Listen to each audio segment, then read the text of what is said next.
Mes chers amis, mesdames, messieurs, bonsoir à toutes et à tous et bienvenue en direct de Jérusalem pour ce direct live en compagnie, cette fois-ci, comme toutes les semaines, avec un nouvel invité et cette semaine avec le Rav Yaakov Sitruk. Bonjour Rav. Bonjour. Merci d'avoir accepté notre invitation.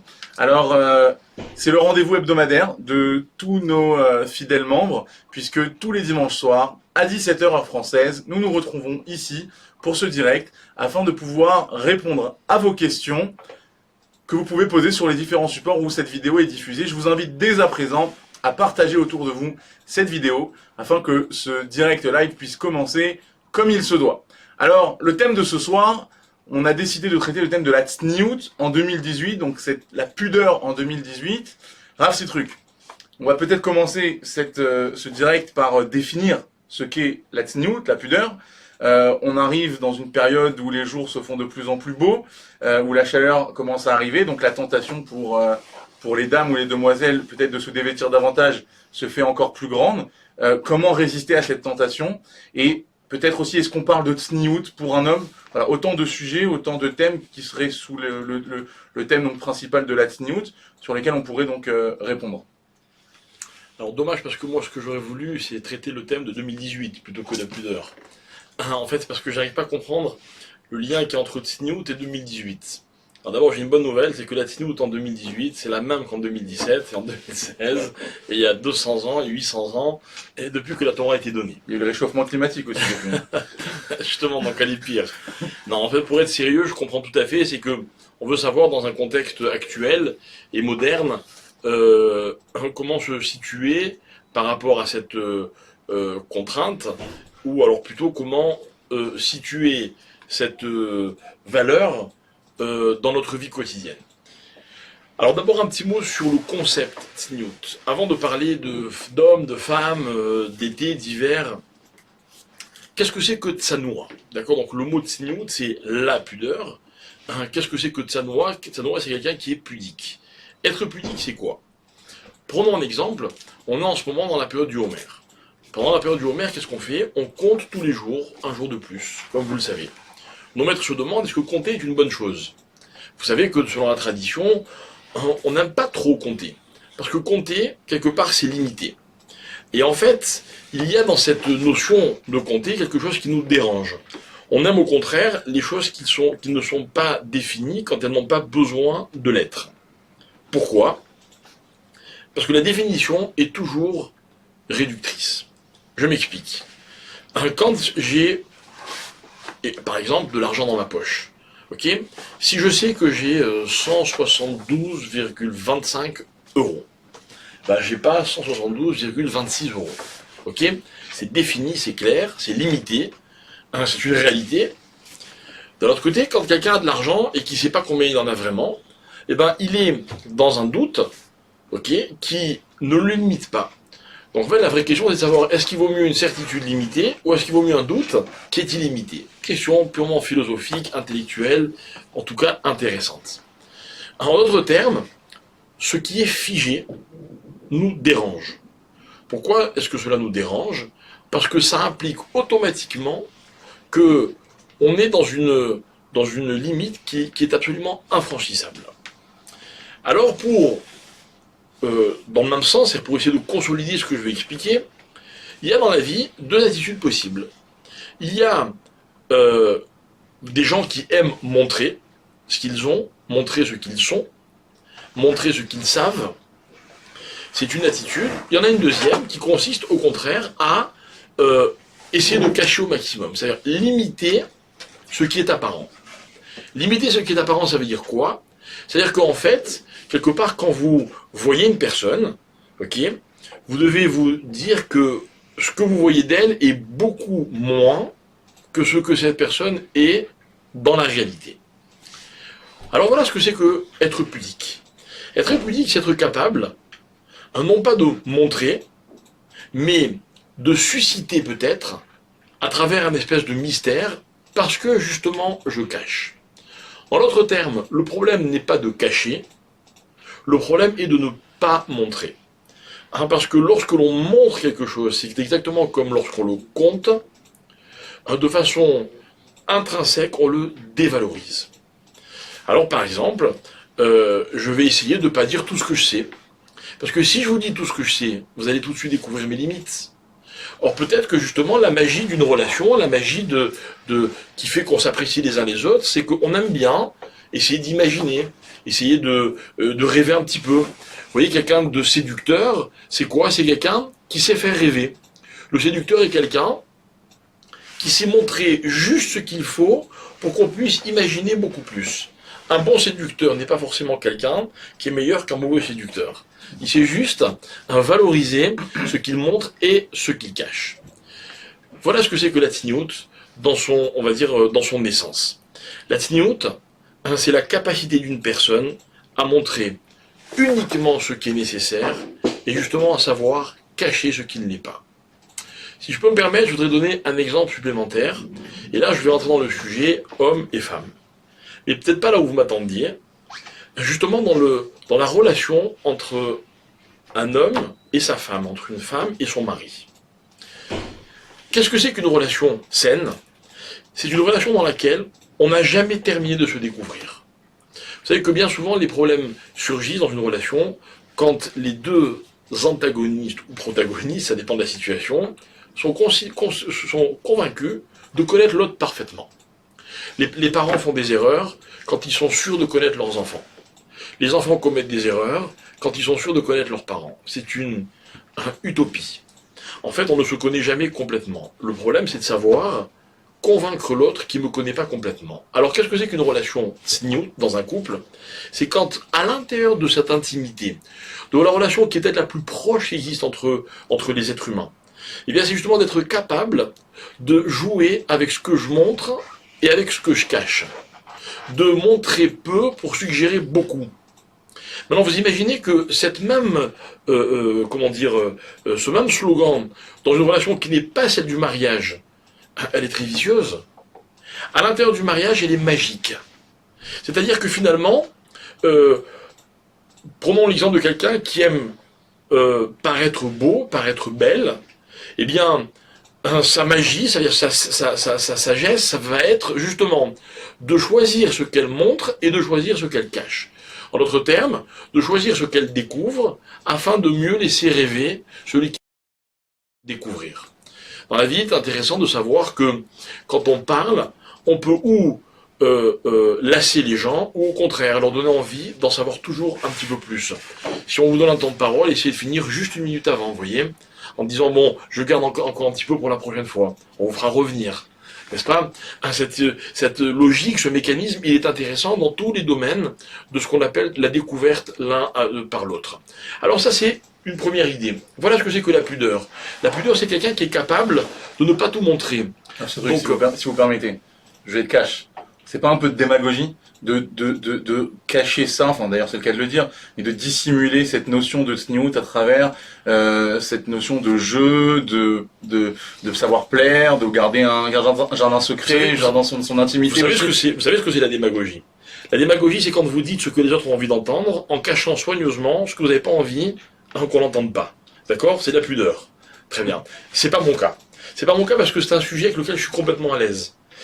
Pour l'instant, je donne une définition. Alors, pour aller au bout de mon idée, justement, est-ce que la tsniout, ce serait pas, justement, si on devait, comme les gens voudraient peut-être l'entendre, et là, vous donnez une autre définition, mais les gens voudraient peut-être entendre et dire non, la tsniout, ce sont des règles vestimentaires strictes, on doit s'habiller comme un sac poubelle, on doit mettre des collants et se couvrir en été, peu importe. Alors, je vais finir de dire ce que j'ai envie de dire, avant d'entendre ce que les gens ont envie de me poser comme question. Et je suis tout à fait, on a le temps, on va évidemment en parler. Mais je veux d'abord que les notions soient claires. Ça veut dire que la tsniout, c'est pas de cacher ce qui est beau, d'accord? Parce que là, on s'expose tout de suite à des questions qui vont être dérangeantes. La tsniout, c'est de valoriser ce qui est beau. D'accord? Pour moi, un vrai riche, c'est quelqu'un qui n'a pas besoin de le montrer. Un vrai sage, c'est quelqu'un qui n'a pas besoin de convaincre qu'il est intelligent. Quelqu'un qui a raison, c'est quelqu'un qui n'est pas obligé de crier, de le dire fort. Donc on est dans cette même logique. Quelqu'un de beau, c'est quelqu'un qui n'a pas constamment besoin que les autres le sachent. Ok? Voilà. Voilà ce que c'est être pudique. L'impudique, c'est celui qui va me forcer à voir ce que j'ai pas forcément envie de voir. Ok? Parce qu'il a quelque chose à prouver. Alors après, on va y aller. Vous avez des gens qui vont montrer toutes sortes de choses, toutes sortes d'attributs physiques qu'ils possèdent. Très bien. c'est dommage. C'était pas ce que j'avais envie de découvrir de cette personne. Vous avez des gens qui parlent beaucoup, qui ont tendance à constamment vous dire ce qu'ils pensent, même quand on ne leur demande pas. C'est dommage. J'avais envie de découvrir chez cette personne autre chose. Vous savez, les bonnes relations ne sont pas des relations qui sont établies sur ce qui rendent, sur ce qui met les gens d'accord. Il y a des gens avec qui je suis pas d'accord, mais avec qui j'ai du plaisir à échanger dans d'autres domaines que ceux dans lesquels on est opposé. Mais quand ils vont constamment me dire ce qu'ils pensent, et donc, insister sur nos désaccords, finalement, ce qu'ils ont d'intéressant à m'apporter, j'ai pas envie de l'entendre. Je vais dans un chiot, un Raph dit quelque chose d'intéressant, ok, ça veut pas dire que je suis d'accord avec tout, mais il aura la sagesse de ne pas aborder les thèmes qui vont nous éloigner, mais aborder les thèmes qui vont nous rapprocher. Ça vous dérange? Absolument pas. Voilà, ça s'appelle de la pudeur. Voilà ce que c'est être tsanoua. Donc c'est un concept, un principe. J'ai même envie de dire c'est une façon de vivre. Ok, c'est une façon d'établir les relations que je vais entretenir avec les autres. C'est une façon d'établir ma place dans la société. Ça dépasse les règles vestimentaires. Complètement. On n'en est pas. On va rentrer dans les détails si vous voulez. Évidemment, les règles vestimentaires vont poser un problème. On va résoudre ce problème. Mais ce n'est qu'un aspect de la tsniout, en fait. Ah, exactement. C'est pour ça que je ne voudrais pas que, justement, quand on parle de tsniout, alors on bute tout de suite en disant « Ah, la tsniout, c'est avoir des manches longues, c'est être ceci, c'est être cela ». Il y a des règles, je suis désolé. Comme toute chose précieuse, celle-ci aussi répond à des règles. On va en parler avec plaisir, je suis ouvert à toutes les questions. Et je veux d'abord que ce principe soit correctement exprimé pour lui rendre la beauté qui est la sienne. D'accord? La tsniout est un très beau principe. Comment l'adapter après dans nos vies? Eh ben, je vous écoute et je suis vraiment au contraire curieux de savoir qu'est-ce qui pourrait déranger, essayer de trouver si possible des terrains d'entente et en tout cas d'exprimer chacun nos avis pour qu'on puisse justement sortir enrichi de cet échange. Alors déjà, est-ce que donc ce terme, je pense que vous donnez un élément de réponse. On a posé la question tout à l'heure, est-ce que la tsniout concerne aussi les hommes? On pensait initialement à des règles vestimentaires. On voit déjà que avec cette définition de la tsniout, ça peut effectivement concerner aussi les hommes, on est d'accord. Mais ça peut pas, ça concerne tout le monde. L'homme, la femme, le vieillard, l'enfant. Vous voyez, encore une fois, c'est une façon de vivre. Maintenant, est-ce que la tsniout vestimentaire est la même pour l'homme ou la femme? Clairement, non. On va voir pourquoi. Alors pourquoi? On va commencer par ça. D'abord, c'est quoi les différences? Voilà, allez-y. Ah, il faut faire ces questions et réponses. Alors, quelles sont les différences? Quelles sont les différences? Alors évidemment, les Chachamim, la Torah, vont expliciter certaines règles selon lesquelles on va demander à la femme, d'accord, en général, c'est-à-dire avant de rentrer dans les détails, mariée, pas mariée, etc., de se couvrir, de couvrir son corps, sans forcément demander la même chose à l'homme. Alors pourquoi? Voilà, c'est la première étape. Pourquoi chez la femme, il y a plus de rigueur en matière vestimentaire que chez l'homme? Pour une raison très simple, c'est que les hommes ont des défauts que les femmes n'ont pas. Je m'explique. L'homme est sensible à ce qu'il voit, à l'image. La femme l'est beaucoup moins. Ça crée justement des fois des petites tensions dans un couple.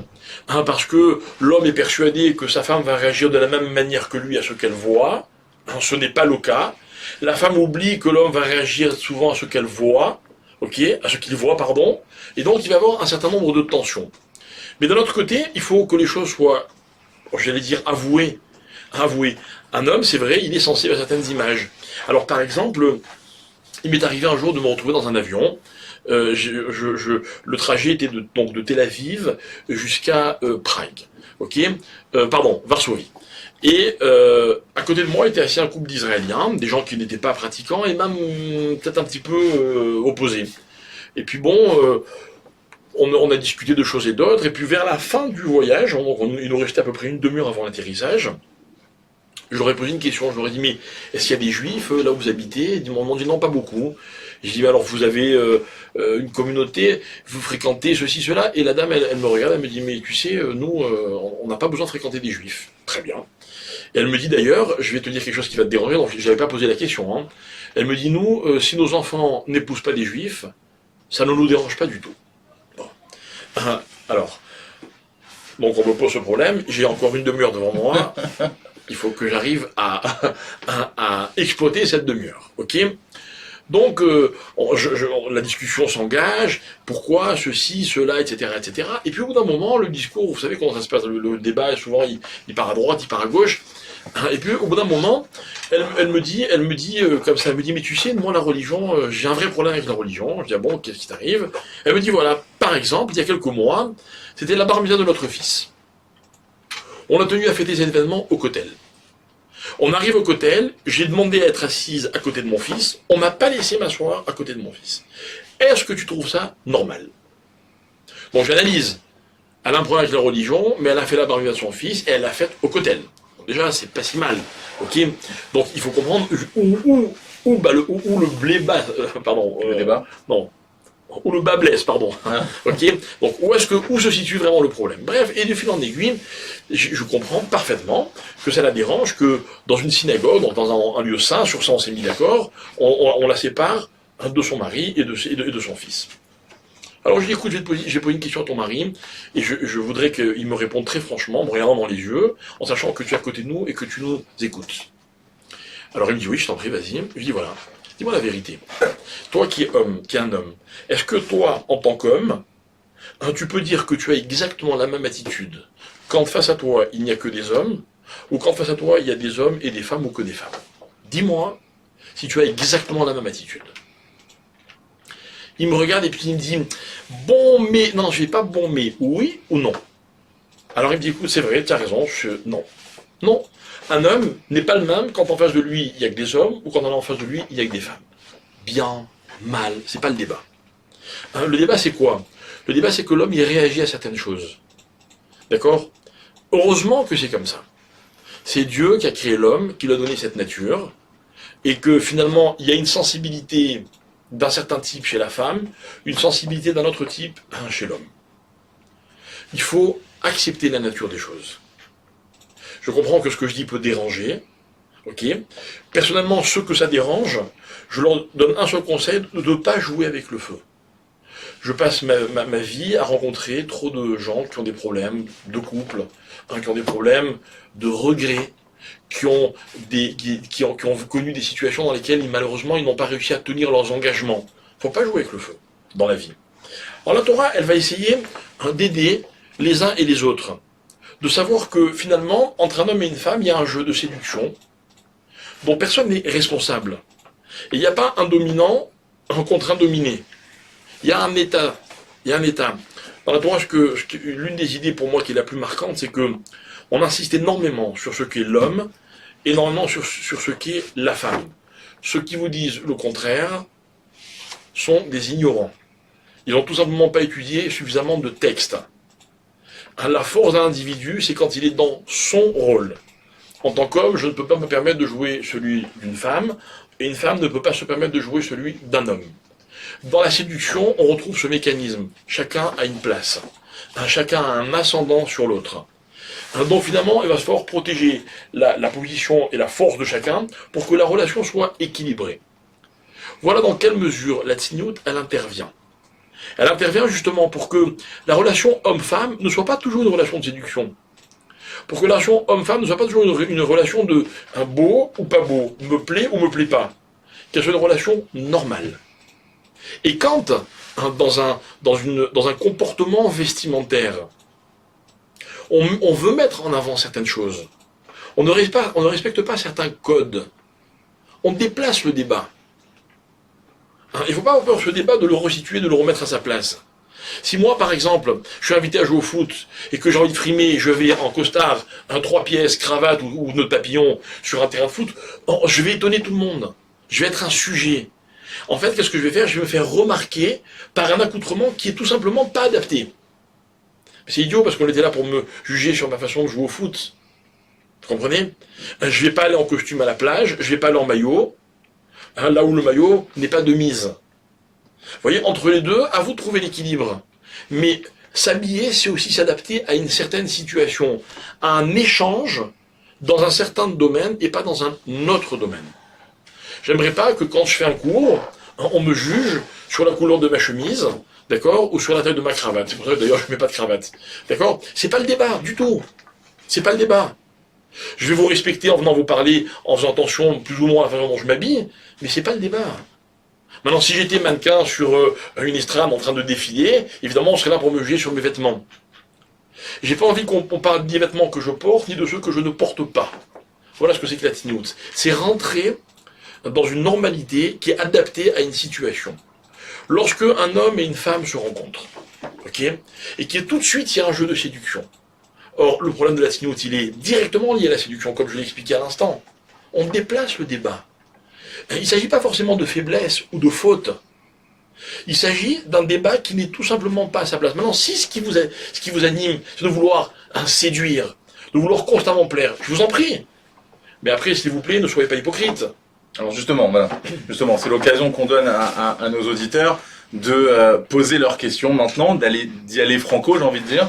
Le sujet est quand même relativement aussi cash, et donc c'est l'occasion. On est là, vous êtes derrière votre ordinateur, nous sommes devant notre caméra. Posez vos questions en direct. On reçoit déjà les premières questions et on en a reçu déjà pas mal cette semaine. Et donc Jonathan, qui est ici à nos côtés, va nous donner la première question de cette soirée. Alors, la question de Lisa. Bonjour Rav, quand je vous entends parler, la femme doit se couvrir car l'homme ne sait pas se contrôler. C'est pas un peu poussé? L'homme n'a qu'à faire attention à ses yeux, sinon il n'a qu'à rester chez lui. C'est marrant, j'aurais entendu cette question de la part d'un homme. De la part d'une femme, j'ai envie de dire, c'est pas votre problème. Après, c'est elle qui doit se couvrir au final. Hein? C'est elle qui doit se couvrir au final. Mais je comprends. C'est vrai que c'est elle qui doit se couvrir. Mais ça veut dire qu'encore une fois, c'est parce qu'elle va être confrontée à un homme qui a un certain mécanisme, et puis à ce moment-là, on réagit par rapport à ces réalités. J'ai envie de dire comme ça, entre elles, les femmes n'ont pas de règles de tzniut à respecter. Vous comprenez? Maintenant, c'est vrai, dans la Torah, on est très sévère sur la mixité. C'est vrai, peut-être pour ces raisons. Parce que finalement, peut-être que chacun a envie d'être libre comme il est, et que finalement, quand on est entre hommes ou entre femmes, on n'est plus libre. C'est vrai. Mais si justement, on se met dans une situation où on sait que ce type de relation va s'imposer de lui-même, je ne condamne ni les uns ni les autres. Alors, moi, je ne vous oblige pas à être tzniut, je vous explique quelles sont les conséquences de telle ou telle attitude. C'est une réalité. Et est-ce qu'on peut dire alors dans ce cadre qu'en réalité peut-être la Torah, le judaïsme, met énormément de barrières à la faute, on va dire peut-être une des plus graves, à savoir celle de relations interdites entre un homme et une femme. Et donc c'est la raison pour laquelle la Torah met énormément de barrières, la tzniut, la mixité et d'autres, pour justement ne pas en arriver à enfreindre cette interdiction. Alors moi je vais le dire un petit peu différemment. Dans la Torah, il y a un modèle que j'aime beaucoup, une idée qui m'est très chère et que je trouve omniprésente dans la Torah, c'est que les mitzvot, de façon générale, permettent à l'homme de vivre en harmonie avec ce qu'il est.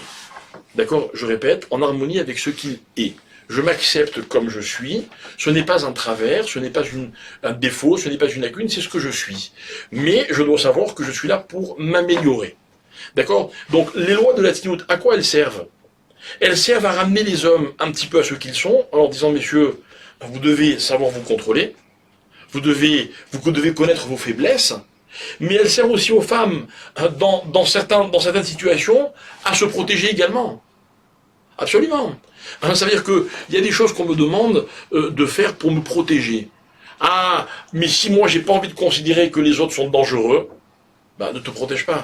Oui, c'est un fait. La preuve, on voit que même dans le monde non juif, les femmes aujourd'hui ne veulent plus se rendre dans une salle de sport mixte, tout simplement parce qu'elles savent que dans une salle de sport mixte, il y a des regards qui n'ont pas lieu d'être de la part de certains hommes, et elles veulent être tranquilles parce qu'elles ont parfaitement bien compris cette différence qu'il y a entre un homme et une femme, entre le regard que peut porter un homme sur une femme.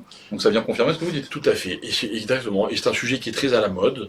Et moi, ce que je voudrais qu'on comprenne à cette demoiselle, cette dame qui a posé la question, je voudrais qu'on comprenne que nous, le débat, on l'a situé un petit peu différemment.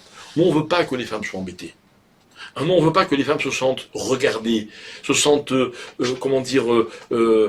sentent sur elles une espèce de pression, d'accord, et donc elles se sentent dégradées. On veut pas de ça. Donc on veut au contraire resituer le dialogue de la relation là où elle est censée se situer. Et je crois qu'au contraire, c'est très sain de savoir que dans telle ou telle situation, on va me regarder de telle façon, et que la Torah impose des règles pour que justement les uns et les autres soient protégés. Très bien.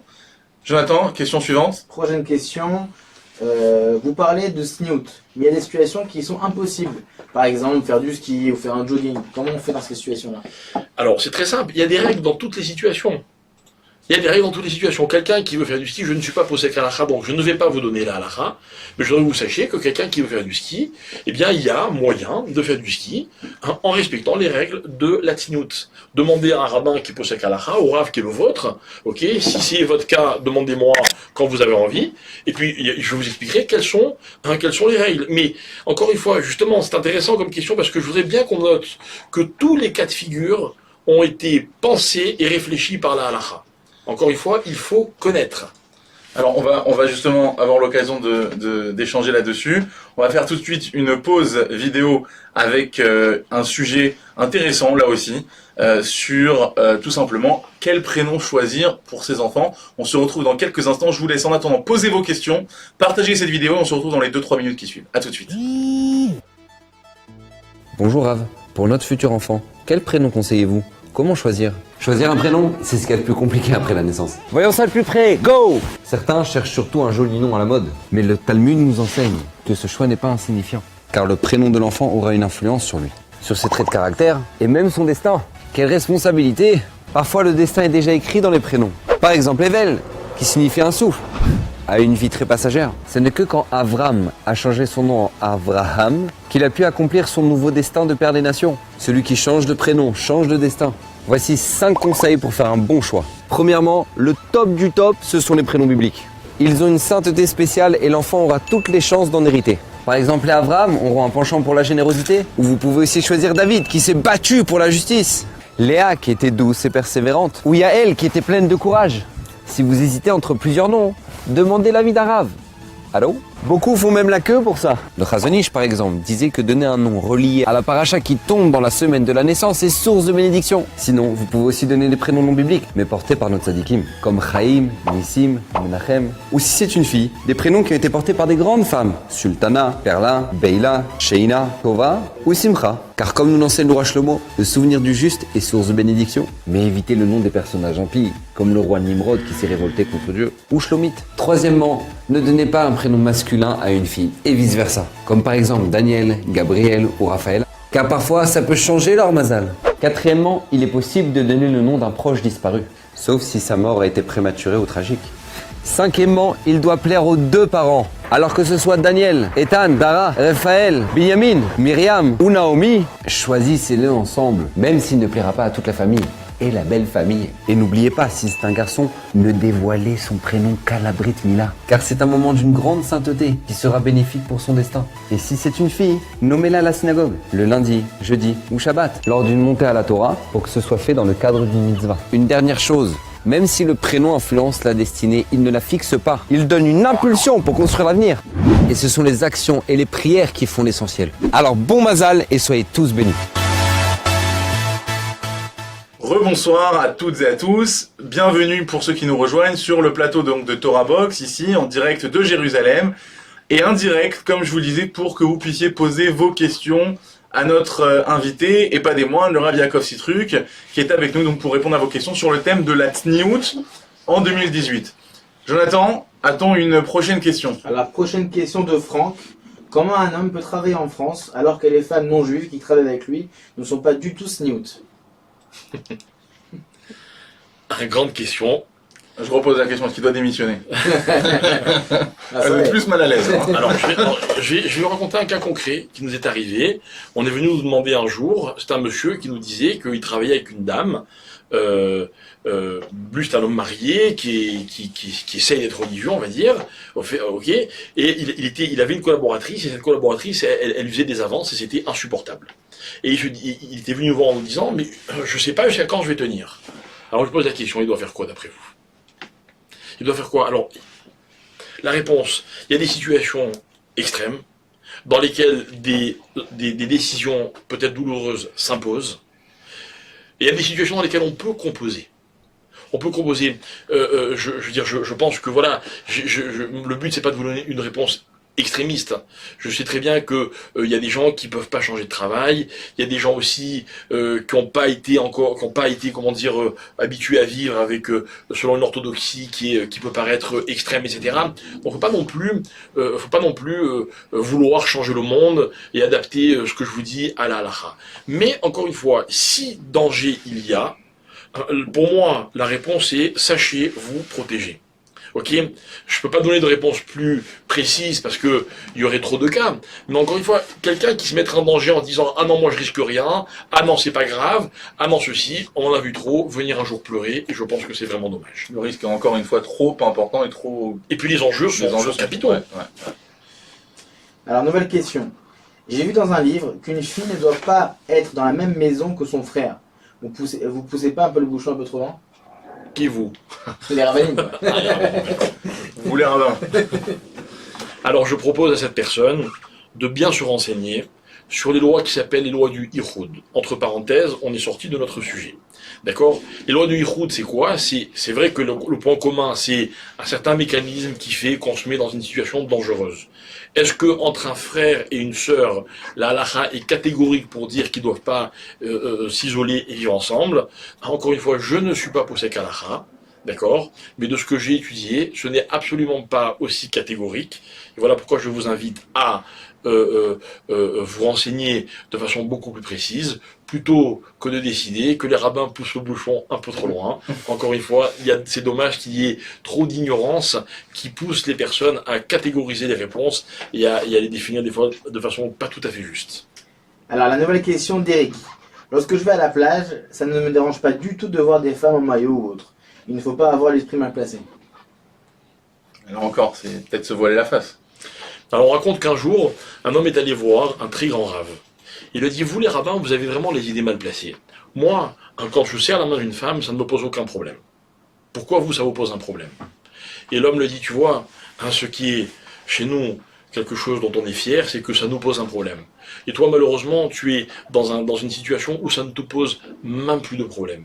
Vous avez des gens qui font attention à leur santé, et dès qu'ils mangent quelque chose qui n'est pas sain, eh bien tout de suite, ça leur pose un problème. Et vous avez des gens qui font tellement pas attention à leur santé, qu'ils mangent n'importe quoi et ça leur pose aucun problème. Choisissez votre camp. Alors, la question de Laura sur le chat de TorahBox. Bonsoir Rav. Il y a des tenues sniout qui peuvent être très séduisantes et vice versa. Il y a des joggings qui ne sont pas du tout séduisants. Alors finalement, c'est très subjectif. Comment comprendre? Très bonne question. Enfin, les autres aussi. Premièrement, il faut scinder la question. Enfin, il faut scinder la réponse en deux parties. Premièrement, il y a une partie halakha. La halakha, avec tout le respect que je vous dois, ok, c'est ni vous ni moi qui la décidons. Ok, c'est comme quand je vais chez le médecin, il me dit des choses, c'est pas lui qui décide, c'est pas moi non plus. Ok, là-dessus il y a un esprit. Et il faut surtout pas enfreindre l'un comme il faut pas enfreindre l'autre. La halakha, ce sont des lois qui sont strictes. L'esprit, ce sont des lois qui sont également strictes. Alors évidemment, quelqu'un qui se couvrirait, on va dire, correctement, mais qui trouverait une autre façon de provoquer. Est-ce qu'il s'agit d'une personne sniout? Réponse, non, ce n'est pas une personne sniout. Une femme qui porterait une perruque pour se couvrir les cheveux, mais une perruque qui ferait que tout le monde se retournerait dans la rue, elle n'est pas sniout. Pourtant, au niveau de ce qu'elle doit couvrir, elle a couvert. Donc toujours, la sniout, comme je l'ai dit tout à l'heure, c'est un mode de vie, c'est un esprit. D'accord? Et pour que cet esprit soit respecté, il y a une attitude et il y a ce que l'on doit couvrir. Et il y a des gens qui sont correctement habillés, qui n'attirent pas le regard, mais par exemple, quand vous échangez avec eux, dans leur regard, il y a quelque chose de malsain. Sniout ou pas de sniout? On se retrouve toujours devant le même problème. Donc encore une fois, finalement, les deux sont importants, et les règles à respecter dans la tenue vestimentaire et l'esprit, à savoir que la vraie relation, c'est pas une relation constamment de séduction, constamment d'arrière-pensée, mais au contraire que les gens soient clairs, qu'ils soient eux-mêmes, et qui ne cherchent pas à montrer ou à suggérer ou à susciter quelque chose, mais qu'ils soient tels que on puisse les voir, et au contraire qu'il y ait cette magie d'avoir envie de se découvrir, parce que dans le bon sens du terme, parce qu'on n'est pas là pour essayer de séduire et de tromper et de faire plonger ou je ne sais quoi d'autre dans les filets de notre charme, même si on en possède beaucoup. Donc en fait, on a bien compris, la tsniout, c'est à la fois des règles, par exemple vestimentaires, et aussi un esprit. C'est la raison pour laquelle on pourrait, alors on a des cas de personnes qui feraient en fait ce qu'on appellerait du borderline, c'est-à-dire que ils achèteraient, par exemple, si on s'arrêtait à la tenue vestimentaire, ils achèteraient des jupes qui effectivement sont des jupes et non pas des pantalons, ou qui effectivement seraient des jupes même en dessous du genou, etc., mais qui seraient un peu trop moulantes ou qui relèveraient certaines formes. Pareil pour d'autres types de vêtements, c'est-à-dire qu'on est quand même dans la règle, mais en fait pas tant que ça. Exactement. Ça me rappelle une question qu'on avait posée un jour à un rave, on lui avait dit qu'est-ce qui vaut mieux, une mini-jupe ou un pantalon? D'accord. Théorie, le pantalon. Alors, au niveau halakha, les deux sont problématiques. Au niveau esprit, j'avoue qu'un pantalon, c'est moins grave qu'une mini-jupe. Vous voyez, donc il y a aussi une question d'éthique. Ouais. Voilà. Mais encore une fois, alors là, on aborde un autre problème. C'est que dans la tsniout, et là je m'adresse à toutes les personnes qui nous écoutent et qui cherchent à être, qui cherchent à définir la vérité. D'accord? Il faut beaucoup d'honnêteté. Beaucoup d'honnêteté. C'est vous qui savez. Si lorsque vous parlez à une personne qui est du sexe opposé, dans quel état d'esprit vous lui parlez? Je ne sais pas moi. C'est vous qui savez. Si quand vous habillez, c'est pour telle raison ou pour telle autre raison. Si quand vous cachez, c'est pour en montrer plus, ou c'est véritablement pour garder précieusement ce qui vous est le plus cher. Donc j'espère avoir répondu correctement à cette question, en tout cas au niveau de l'état d'esprit. Parfaitement. La question d'Aurélie. J'aimerais me faire pour les vacances un deuxième piercing à l'oreille et un petit diamant sur la narine. Est-ce problématique? Est-ce que c'est beau? C'est ça la question? Non, c'est la mode. Vous mettez un petit piercing ici, J'avais compris. un deuxième là-bas. J'avais compris. Et un autre là. C'est la même réponse que celle que je viens de donner. D'accord? Est-ce que il est marqué dans la halakha qu'on ne doit pas avoir deux boucles d'oreilles ou Ah, mais c'est certain que c'est pour être joli, ça. Oui, mais est-ce C'est que... pas pour autre chose. D'accord, mais j'ai pas dit qu'on devait être moche. Non, mais... Il y a une vieille frontière qui ne peut pas faire Jonathan, Voilà, j'ai pas dit qu'il fallait être moche. Maintenant, est-ce que c'est provocateur, provoquant? Est-ce que c'est malsain? C'est vous qui savez. ça dépend peut-être aussi des sociétés, non? Ah. C'est relatif aux sociétés, peut-être. Peut-être, voilà, c'est Peut-être dans quel milieu vous vivez. Ouais. Mais encore une fois, de la même manière que je ne supporte pas les réponses au niveau Torah de ceux qui sont ignorants, je ne vais pas moi me permettre de vous donner une réponse dans un domaine dans lequel je suis un ignorant. Mais encore une fois, c'est vous qui savez, avec votre honnêteté et avec votre position, comme vous l'avez dit, à l'intérieur de la société dans laquelle vous vivez, ou quelle est votre recherche, est-ce que c'est malsain ou est-ce que c'est pas malsain? Je crois qu'on pourrait dire comme ça. Il y a des boucles d'oreilles, quand vous en portez qu'une seule, c'est exagéré. Peut-être que d'autres, où vous en portez deux ou trois, ça choquera personne. Encore une fois, vous voyez ce que je veux dire? Il n'y a pas une halakha sur le nombre de boucles d'oreilles qu'on doit porter. Alors, la question de Laura. Pour une séfarade, que devons-nous mettre? La perruque ou le foulard? Pour une séfarade. Alors, les Ashkenazim, en général, portent tous la perruque. D'accord? Chez les Sfaradim, il y a l'école de Rav Ovadia Yosef qui était catégorique, qui interdisait rigoureusement la perruque, et d'autres écoles, et c'était par exemple le cas en Afrique du Nord, où les femmes portaient la perruque. Même si à l'époque les perruques, c'est vrai qu'elles n'étaient pas ce qu'elles sont aujourd'hui, je l'avoue, ok, mais les rabbins en Afrique du Nord n'ont jamais interdit la perruque. Ok. Peut-être qu'il interdirait aujourd'hui, sous sa forme d'aujourd'hui. Ouais, mais avec des peut-être, on peut aller très loin. Bon, bah, c'est Ok. la réalité, peut-être. Alors c'est pour ça que je crois que quelqu'un qui suit l'enseignement de Rav Ovadia Yosef, de nouveau, s'il est honnête avec lui-même, il va aller jusqu'au bout. Quelqu'un qui suit un autre Rav, il va suivre ce Rav. Vous savez que par exemple, dans les communautés Chabad, on interdit aux femmes de mettre autre chose que la perruque. Maintenant, si quelqu'un est vraiment embêté par ce problème, d'un côté, il faut que sa femme mette une perruque parce que, par exemple, son mari désire qu'elle mette une perruque, ce qui est déjà une raison valable, ou parce qu'elle travaille, ou parce que, peu importe quelle est la raison, mais qu'elle se sent mal à l'aise avec une perruque, il y a une solution. Vous avez des communautés dans lesquelles on met la perruque et encore un couvre-chef sur la perruque. Vous voyez, donc quelque part, on a un équilibre parfait. Donc on a l'élégance peut-être de la perruque, ou en tout cas l'esprit de la perruque, et en même temps on a couvert ses cheveux, on les a pas laissés comme si c'était une jeune fille qui avait ses propres cheveux. Simplement c'est une femme mariée avec les cheveux d'une autre, et elle est. Alors non, ça c'est un premier point. Le deuxième point, toujours par rapport à la perruque, c'est quoi? hein, c'est que la perruque, ça peut être une solution à la tête couverte, ok, et ça peut être un grand problème de tinnitus. On revient au premier problème qu'on évoquait. Exactement. C'est comme d'autres vêtements, vous avez parlé de la jupe, etc.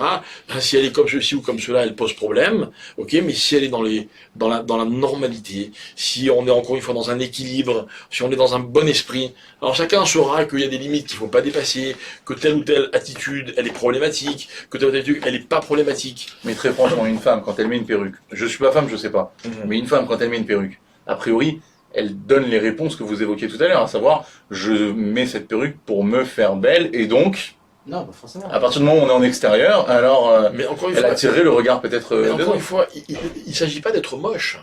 Oui, oui, là aussi je me suis fait avoir. C'est pas Il s'agit pas d'être moche. Non, quand je dis, non, c'est d'attirer le regard, c'était là l'intention. Alors là, je suis pas d'accord.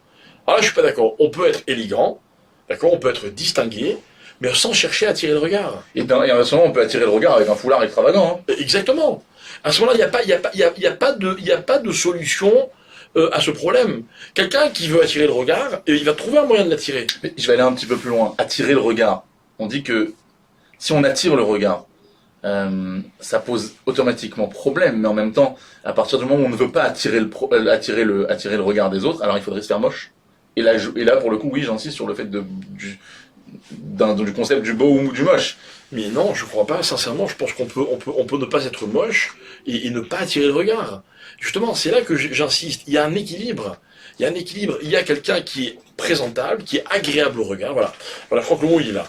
On peut être agréable, ok, sans attirer. Ok. Maintenant, je vais vous donner un exemple, d'accord, que personne ne se vexe, parce que de toute façon je vise personne. On peut être moche et agréable. Voilà, il y a des gens qui n'ont pas des traits beaux, mais ils savent s'arranger, ils ont une expression qui les rend agréables. Charmant. D'ailleurs, vous remarquez une chose, le mari d'une femme ne plaît pas forcément à toutes les autres femmes, et tant mieux.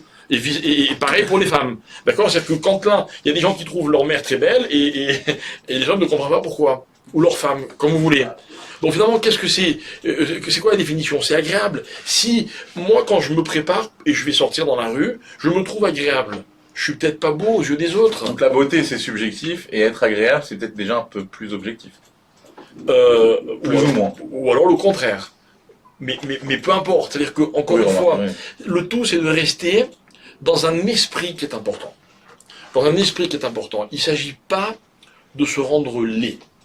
Ok? Il ne s'agit pas de se cacher, parce qu'on aurait pu trouver une solution.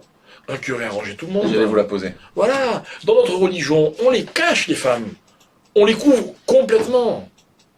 D'accord? À ce moment, on n'a plus de problème de séduction. On retrouve ça ici dans certains quartiers, alors, chez certaines personnes je isolées. Je suis d'accord. Je refuse d'en parler, je considère ça comme une aberration. C'est marginal. Voilà, c'est marginal. Celui qui a des problèmes, des questions au sujet de ces personnes-là, qu'il aille leur poser. Oui, mais ça m'intéresse parce que si on est franc, eh ben, on sait très bien que ces femmes-là, alors certes, elles attirent le regard, mais pas dans le même sens. Elles attirent le regard. Mais en même temps, elles ont réglé tous les problèmes de beauté, pas beauté, j'attire le regard, on va me convoiter, pas Alors me si convoiter. vous voulez qu'on voyez en ce que je veux parle, dire on va en parler. Elles n'ont réglé aucun problème. Au contraire, elles ont fui le problème. Parce que là, je reviens à la première question qu'on m'a posée. Alors quoi, les hommes sont des animaux? Alors, ma réponse à moi, pourquoi moi je suis entier et je suis à l'aise avec ce que je dis? Parce que les hommes ne sont pas des animaux. Mais je dois faire attention de ne pas tomber dans certains pièges. Ou de ne pas les faire tomber dans certains pièges. Mais si on cache la femme complètement, alors à ce moment-là, on fait de la femme un objet et on fait de l'homme un sauvage. On n'a strictement rien réglé.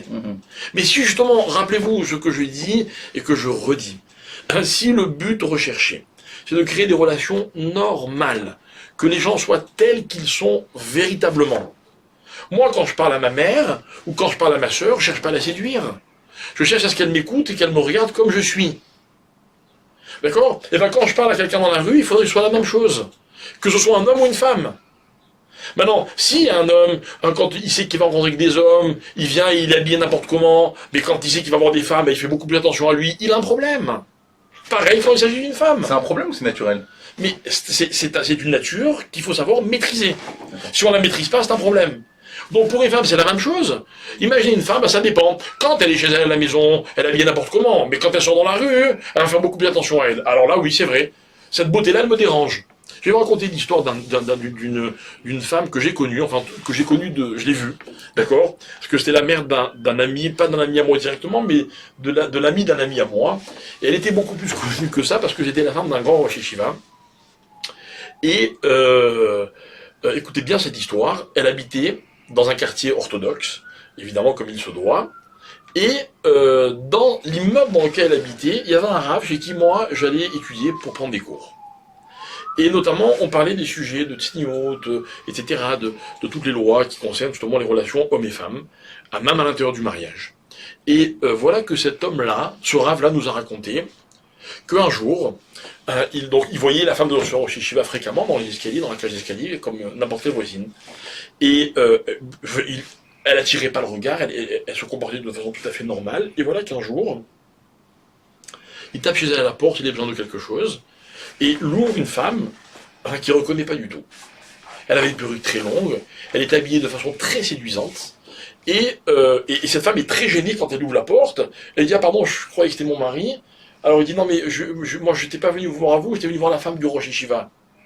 Et elle lui dit « Je m'excuse, c'est moi, mon mari n'est pas là, revenez plus tard ». Et prestement comme ça, elle ferme la porte. Et ce jour-là, cet homme a compris quelque chose d'extraordinaire. Il a compris que cette femme, elle était différente quand elle était dans la rue et quand elle était chez elle à la maison. Mais pas différente comme la majorité, pour ne pas dire la quasi-totalité des gens que nous sommes, mais dans le sens inverse. C'est que quand elle arrivait chez elle et qu'il s'agissait de séduire son mari, elle a adopté une attitude qui était complètement différente. Elle était complètement dans la séduction. D'accord? Quand elle était dans la rue, au contraire, elle était beaucoup plus discrète. Elle était passe-partout. Alors, mesdames et messieurs, cette femme, pour moi, elle incarne la vraie dimension de la tzniut. Savoir montrer quand il faut, savoir ne pas montrer quand il ne faut pas. Elle ne se cachait pas.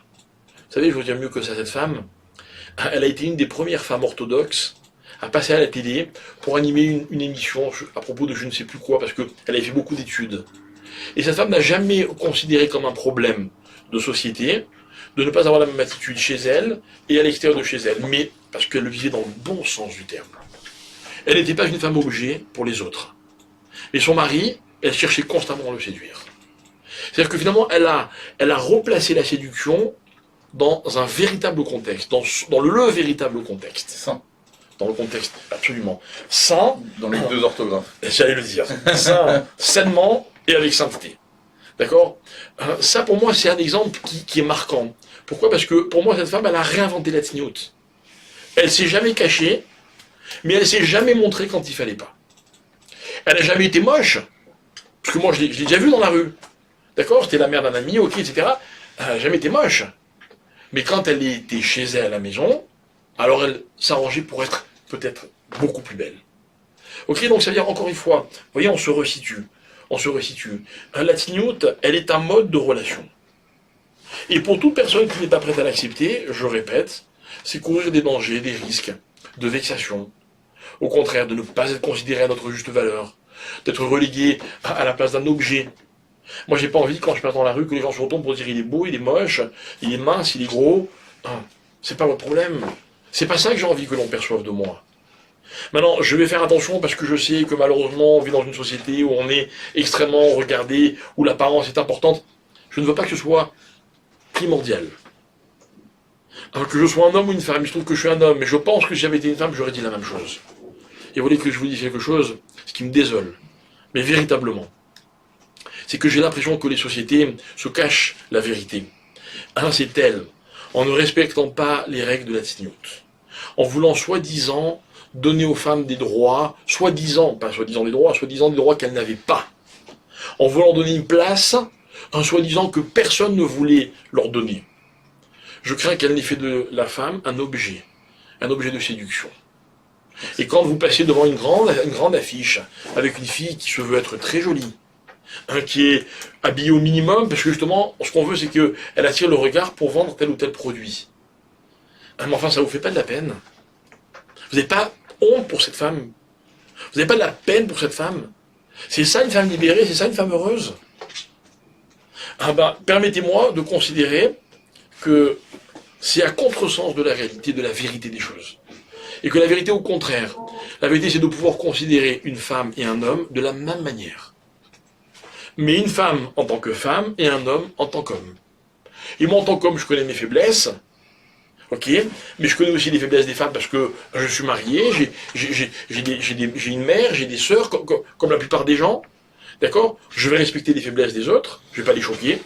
Moi, il y a des sujets que dans lesquels je suis moins à l'aise quand il y a des femmes. Je sais que les femmes, ça les gêne, ça les dérange. Elles ont d'autres sensibilités que les miennes. Par contre, entre copains, je vais me permettre d'en parler, d'en plaisanter. Je respecte. Et parce que je demande, c'est la même chose en retour. Vous voyez? Je ne suis pas un sauvage, je suis un homme. C'est dur dans nos sociétés. Je sais que c'est dur. Mais pourtant, dans la Torah, c'est écrit noir sur blanc, c'est clair. Alors, ce que j'aurais voulu, c'est que les hommes comprennent qu'à travers la Torah, ce que je dis, c'est accessible à tout le monde. Et que c'est tout sauf dévalorisant, au contraire. Et donc j'allais vous dire comment, donc vous dites au travers de la Torah. La Torah vient donner justement ces clés, ces outils pour pouvoir devenir soi-même et ne pas avoir à... Tout à fait. Tout à fait. Si vous voulez que je donne un exemple qui est un petit peu décalé, il y a un texte de la Gemara qui dit « Il n'y a pas d'homme libre, il n'y a pas d'autre homme libre que celui qui prend sur lui la Torah. » D'accord? Alors moi, homme juif, qui m'efforce d'être pratiquant, je pourrais avoir l'impression que c'est le contraire. Qu'un homme juif pratiquant religieux, il est tout sauf libre. Il n'y a pas une minute où il n'y a pas une mitzvah, il n'y a pas une interdiction, il n'y a pas une situation où il peut faire vraiment ce qu'il veut. Et puis même quand il n'y a rien à faire, il a une kippa sur la tête qui pèse des tonnes, il a des tzitzit quand il fait chaud. C'est ça libre. En fait, la Torah, elle va resituer l'homme par rapport à la liberté. Elle ne va pas adapter la liberté à l'homme. Moi, ce que je voudrais qu'on comprenne, c'est que la tzniut, c'est un peu ça. C'est que on ne situe pas la pudeur par rapport à la société ou par rapport à l'homme. Voilà pourquoi tout à l'heure j'ai plaisanté sur le 2018. Ok? Mais on va inciter les hommes et les femmes à se resituer à travers la tzniut. La tzniut, elle me permet d'être libre parce que moi-même, quels que soient les gens auxquels je parle, quels que soient les gens qui m'écoutent et quels que soient les gens qui me regardent. Je ne sais pas si ailleurs ça existe. Mais en tout cas, dans la Torah, pour moi, c'est une liberté extraordinaire.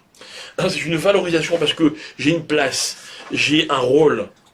Et dans cette place et dans ce rôle, je peux être moi-même. Et pour ça, j'ai une énorme reconnaissance à l'égard de la Torah. Après tout, le juif est différent, donc c'est l'occasion de se différencier peut-être un petit peu des autres. Peut-être, je ne connais pas très bien les autres, en tout cas moins bien que les juifs, mais je pense que chez les juifs, ce que je dis est clair. Jonathan, prochaine question. Alors, une question. Est-il permis de voir une femme sniout? La question de David. Voir, oui. Contempler, non. Contempler, non, parce que c'est déplacé. Vous aimeriez quand vous contemplez, vous, David? Vous n'aimeriez pas. Vous n'avez pas envie d'être un objet. Maintenant, en plus, à part le fait que vous ne la respectez pas, c'est pas bien pour vous. Pas bien pour vous. Moi, je suis vraiment triste quand j'observe des couples. Ok, vous avez un homme et sa femme, et puis tout d'un coup, il y a une autre femme qui passe, et le mari, vous voyez, il la contemple. La peine que j'ai pour son épouse. Il n'y a que chez, je pense, chez les hommes qui observent la halakha que ça n'existe pas. Parce que contempler une autre personne, c'est ou la dévaloriser à elle, ou manquer de respect à ceux qui attendent qu'on les contemple. Croyez-moi, il y a suffisamment à regarder chez nous pour qu'on perde notre temps à les regarder ailleurs. Que peut-on dire des hommes qui ne regardent même pas une femme?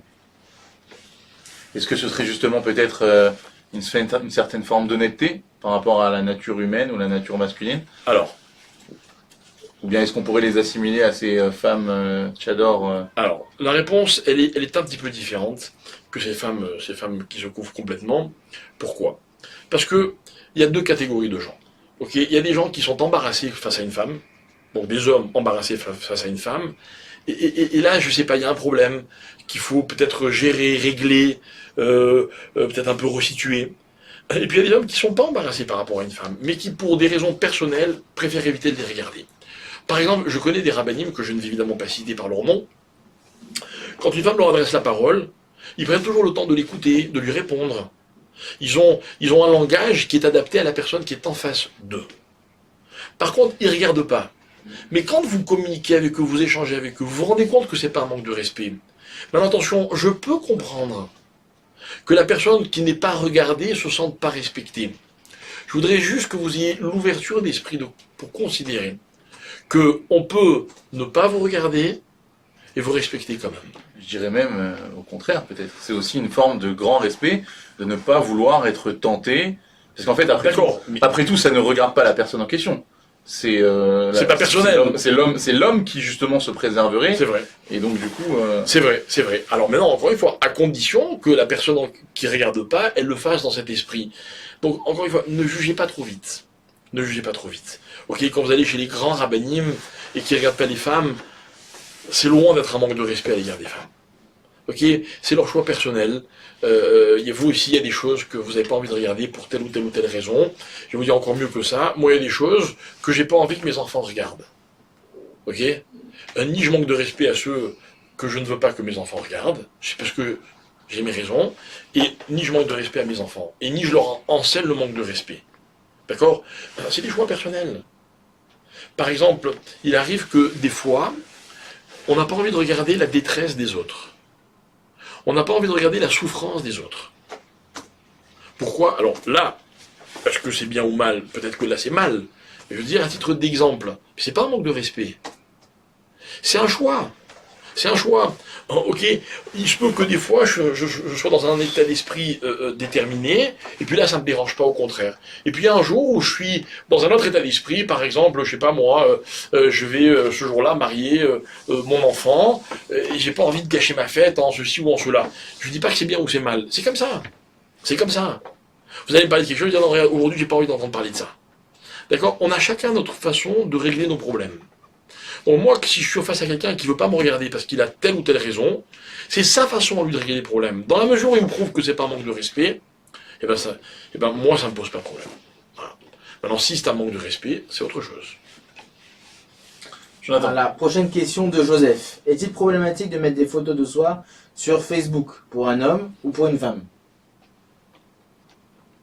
Oui. Tous les deux? Et est-ce que le rabbin peut parler justement de son expérience? Parce que j'imagine qu'il y a des... Non, pour les deux, pour les indépendants. Est-ce que c'est pour les hommes et pour les femmes? Oui. Oui, je vais expliquer pourquoi.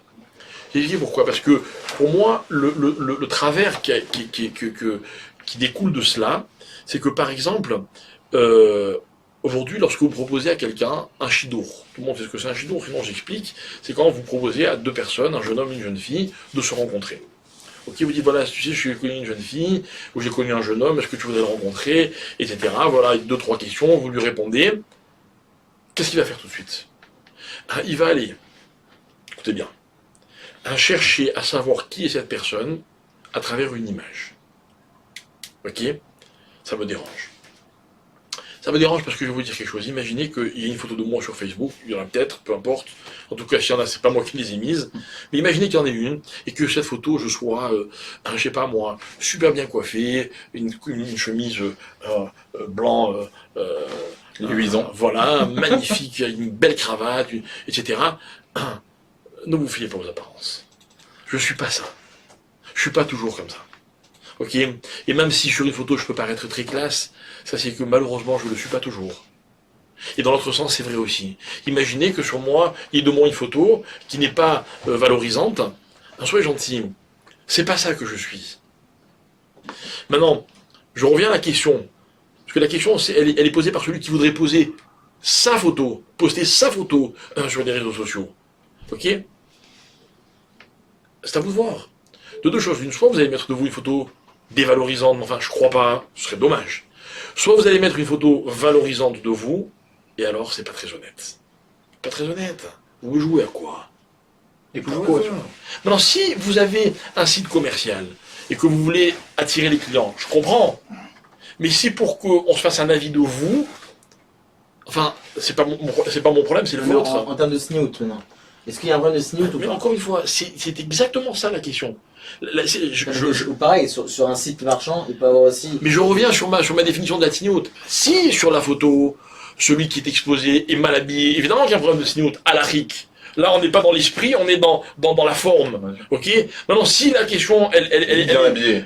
Il est bien habillé et que c'est une question d'état d'esprit, alors je vous dis voilà. Ouais, dans les- Voilà quel est le problème. Maintenant, vous avez pris en compte ce que je vous ai dit, faites ce que vous voulez. Il n'y a pas d'interdiction de poster une photo de soi sur un réseau social. Mais voilà les risques que vous encourez. Donc, c'est votre problème. Moi, j'ai connu des gens super, dont on n'a pas voulu parce que la photo, elle n'a pas plu. Maintenant, on parle d'une femme mariée ou machin, ou un homme marié. C'est même pas maintenant. Jonathan, elle est postée pourquoi cette photo? Qu'on m'explique, voilà. Alors, vous me posez une question, est-ce qu'on peut poster une photo? Et moi, je vous réponds, vous la postez pourquoi, hein? Alors parce que couramment, il faut illustrer son profil. Illustrer quoi? Non, J'ai non, pas peut-être compris. qu'on va Attendez. creuser derrière. Non, mais voilà, vraiment, illustrer quoi? Qu'on m'explique. Illustrer leur page, leur profil. Voilà, ça fait partie du jeu. Je suis sur un réseau social, je mets ma photo. Moi, j'ai évidemment, je suis sur WhatsApp, d'accord? Sur WhatsApp, on peut poster une photo de profil, d'accord? Très bien. Moi, j'ai posté une photo de profil dans laquelle mon père est en train de m'embrasser. Je veux montrer quoi par cette photo? Je veux montrer quoi? Alors, vous savez, mon père, il m'a embrassé, mais il m'a aussi grondé, il m'a aussi frappé quand j'étais petit. Il y a eu toutes sortes de situations. Mais cette photo, quand je la vois, ok, ça me fait plaisir de la montrer parce que elle exprime quelque chose. Hein, c'est pas la photo sur laquelle je me trouve le plus beau, d'accord? Mais c'est pas ça que je veux montrer. Maintenant, c'est vous qui voyez. Vous voulez montrer quoi sur la photo de profil? Quoi? Vous vendez un produit et vous le montrez à travers votre visage? C'est une chose. Vous voulez montrer qui vous êtes? Est-ce que vous êtes beau, belle? Pas beau, pas belle? Ce qui est certain, c'est que ça encourt des risques dramatiques. Non, mais voilà, je pense que la question, elle est là. La question, on a droit, on n'a pas droit. Je connais pas l'interdiction. Mais pourquoi vous le faites? Pourquoi vous le faites? Moi, les gens que j'aime vraiment, ok, j'ai pas envie que leurs photos circulent partout. Malheureusement, je peux pas l'éviter complètement. Mais si vous demandez ce que j'aurais voulu qu'elles circulent pas partout leurs photos.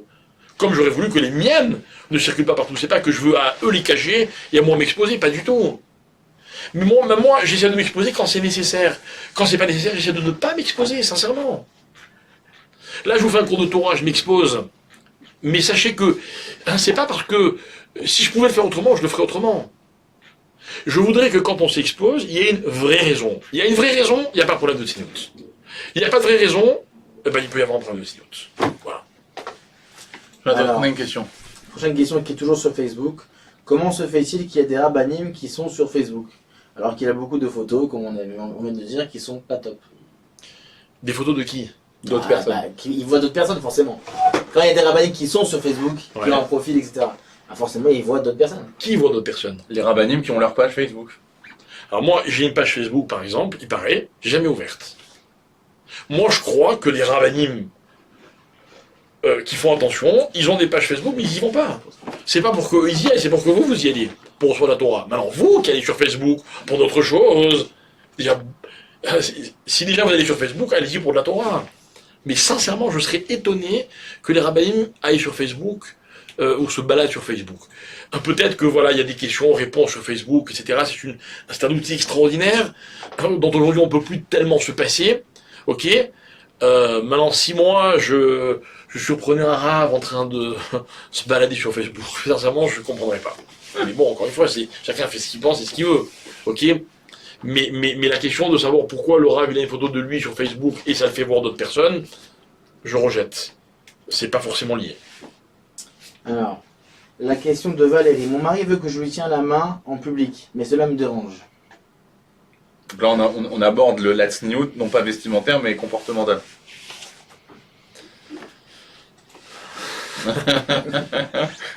J'ai deux questions. Pourquoi il veut vous donner la main en public et pourquoi ça vous dérange? C'est vrai, c'est intéressant. Non, Quoi. elle apparemment, elle a un peu plus de sanois que son mari. Ouais. Et son mari, là, il il veut y a- Il y a un montrer. problème de sniout. Il y a la fin d'un certain président, C'est chaque fois vrai, qu'il essaie de frapper la main, il enlève la main. Ça fait jaser beaucoup de gens, donc ne tombez pas dans ce problème. Ok, maintenant.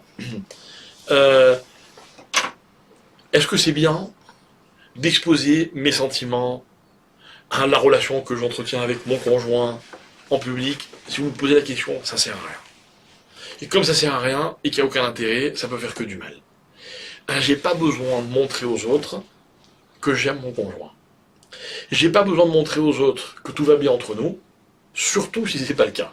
Mais les gens vous diront, je montre pas, c'est naturel, j'ai envie de donner la main à mon conjoint, tout simplement. Alors très bien. Sans avoir- Une seconde, d'abord, je pose un axiome. D'accord, maintenant. Si vous dites, ok, c'est pas pour montrer, c'est pas pour dire, admettons que ce soit vrai. D'accord, j'ai le droit d'avoir mes réticences, mais ça c'est mon avis personnel. Mais admettons que ce soit vrai, que ce soit pas du tout pour montrer ou pour exposer quoi que ce soit. Ok, c'est naturel. C'est pas interdit.